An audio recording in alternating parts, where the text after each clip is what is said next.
What's up, y'all? So, it's Friday night. And as usual, I'm here to bring you some psycho-spiritual stuff to digest. And the way I'm going to do that tonight, got a treat for you. It's good old Luke Sear is going to show up for y'all and read for you out of Luke's book. Chapter 10. For 7 long years, I enjoyed the freedom of either living alone or with the partners and friends of my choosing. It began as I entered graduate school at the turn of the millennium. My life's will and my partner's life's will. Excuse me. Fuck that thing. I'm turning that off. Hold on a second. I gotta turn off the air conditioner because it's so loud. It's so fucking loud. Unbelievable. And it's right outside this window.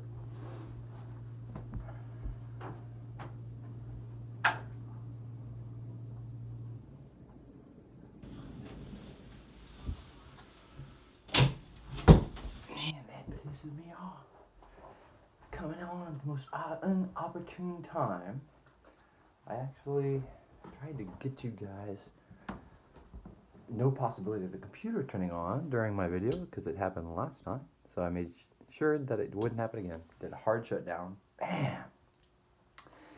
And then it's the air conditioner, of course, that I forgot to turn up. So I just turned it up. So it shouldn't happen again. Chapter 10. For 7 long years, I enjoyed the freedom of either living alone or with the partners and friends of my choosing. It began as I entered graduate school at the turn of the millennium. My life's will and my partner's life's wills drove us around the greater Bay Area, living in the center of Silicon Valley, in the woods of Santa Cruz, on the coast in Pacifica, in North Berkeley, in Santa Rosa, and in Fairfax in the woods of West Marin. All were humble abodes, a studio or a one-bedroom apartment, 2 small cabins, an attic, but they were ours, the people, the place in which our love and our lives unfolded. Then I awoke one morning at quote-unquote home, where I was raised in the suburbs of San Jose. I won't knock San Jose. It is a sound place to grow up, ethics explored and intact. It still boasts a sound economy and is the business center of my favorite online gifts. But my practice and passion lay in Berkeley. My lover lay in a hospital bed in Marin, a semi-conscious, non-communicative lover. No time or energy spent on business, on marketing, on being in and a part of the community I had so deeply embraced. And there's a poem here. Throughout the pain, I came to realize my shortcomings. If I was to help her get through this, I could only do so as the best possible lover.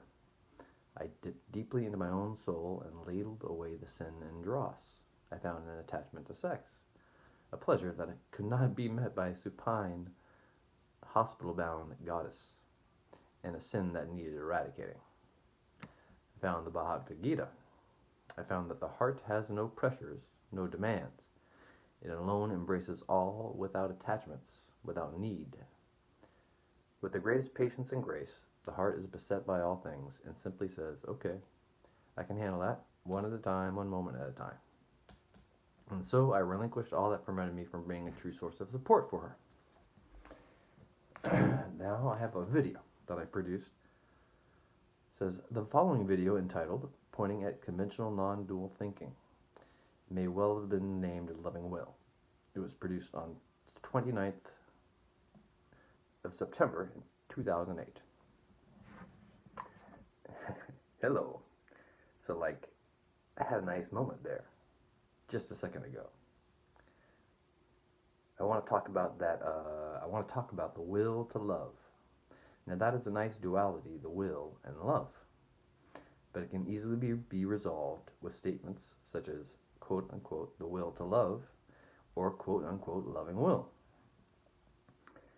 I'm going to make a crooked smile in the video. And isn't that nice? Aleister Crowley is a great man who reported that love is the law, or rather, love is the law, love under will. And it is nice to live in an age where we can resolve the duality between love and will. Another poem.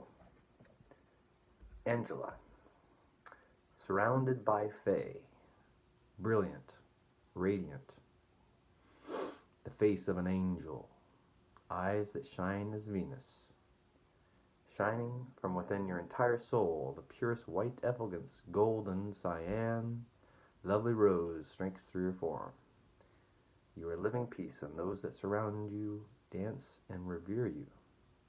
I am miserable without you, a lowly man, unkempt. I am capable of rising to your heights. I rise presently. I will rise every day, every night, eternally. I will not die for your security. I have died for your security. I die for your security. You are the priestess. My will is to bring all beings peace, truth, and love as one to all. I know that to serve in this way is to serve your holy will, Angela. Back to the book. Angela, quite contrary to Devi, knows what she is worth. In contrast to, I can't complain, or rather, I don't complain until it's unbearable, Angela says, back off. You're hurting me. Give me my space now. Angela takes any action necessary to end harm upon the first signs of its presence. She consults supervisors about rumors. She takes inequities to the highest offices. She delivers ultimatums and abandons. Or she conquers. Like, she's a pretty powerful woman. Quote unquote, who am I? I feel pain to ask in the stark contrast of these two women, and in the light of my love for both of them. I am the heart. I tolerate and confront in the name of universal love. I am all 11 chakras. I empathize with all and take care of myself and my own needs fearlessly through resting in my second chakra. I see all from my open 6th, 7th, and 8th chakras. I am a quanta existence, guiding my fate through the power of suggestion from my 9th chakra. I am all points in space. I am a great melody of strings, buffering gravity, the strong and weak molecular forces, and EMFs. I am the membrane of God. I am the Higgs boson particle and field, the womb of mass. My tolerance has known no bounds, as I have lay inviting and taking on the sins of the world, and which can only be described as my Yeshua contemplation. I've called upon every archetype that my imagination can muster in the defense of my person and the values and ambitions I hold dear. I've gotten out of bed in the middle of the night, harassed by voices that claim they're coming to get me. I've recognized these voices as neighbors, and been harassed in person by the very same. I've helped evil men and women to exclaim, I am out, we're out. I practiced martial arts in the room adjoining Victoria's bedroom as she slept. I've been advised by mentors, living and dead. I've heard people speak in tongues as they have tried unsuccessfully to exorcise Devi from my body. I am a fluid, a Christian one day, a Buddhist the next, the following day exploring my internal environments fearlessly, confronting Satanists, and Satan's representatives. I cut them to ribbons, stuff their cocks, their vaginas down their throats, I sever heads, cut out hearts, and I place severed heads on platters before me, the genitalia often both genders seeping from their still open mouths. I place their heart between their horns and light candles atop. I watch in serenity as the life slowly ebbs from their eyes and they roll back into the heads of my enemies. I am the psychosynthesis practitioner, couching the concerns of 100 subpersonalities of every form, addressing the conflicts between these subpersonalities, creating a harmony of selves and others around my unifying center, Mahatma. I am the fearless one, without beginning, middle, or end, without a single stable point of reference from which to believe I am me. I embrace 1,000 voices, with some soft, some accursed, commands, demands, requests. Sirens ring, machines have imposed, the alien, the supernatural. All of these are my domain. Quote-unquote others fear me, plead with me, love me, encourage me, curse me, at times in great numbers. I've mocked all this up. I've chosen this to my dismay and my elation.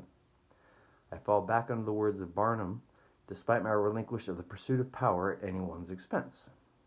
There is no bad publicity, and I add, imaginary or embodied. I must bring harmony to this cacophony. I must shit. That's chapter 10. So I hope you enjoyed that. Peace be with you as always, and bye for now.